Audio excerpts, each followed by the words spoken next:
এপিসোডের স্টার্টিংয়ে আমরা দেখতে পাই যে নর্মাল একটা দিন যাচ্ছিল, মানুষজন হেঁটে হেঁটে রাস্তা থেকে চলে যাচ্ছিল। হঠাৎ দিতে সবাই কি যেন একটা দেখে খুব ভয় পাওয়া শুরু করে। আর তাদের ভয় পাওয়ার একটাই কারণ ছিল যে প্রিন্সিপাল স্যার তাদের সামনে দিয়ে যাচ্ছিল।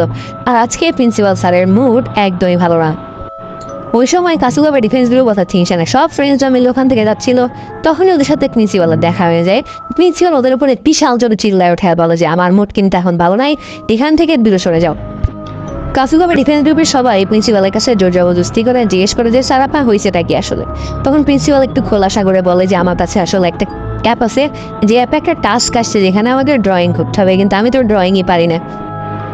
প্রিন্সিপাল স্যার আরও বলে যে যখন আমি টাস্কগুলো কমপ্লিট করতে পারবো তখন আমাকে কিছু রেওয়ার্ড দেওয়া হবে। তখন কাজামা আবার জিজ্ঞেস করে বসে যে রেওয়ার্ড দেওয়া হবে, কী রেওয়ার্ড দেওয়া হবে। তখন প্রিন্সিপাল স্যার বলে যে আসলে এই বিষয়ে তো কোনো ডিটেলস দেওয়া নাই, জানি না। তারপর প্রিন্সিপাল স্যারের মাথায় একটা আইডিয়া আসে আর প্রিন্সিপাল স্যার ওদেরকে একটা করে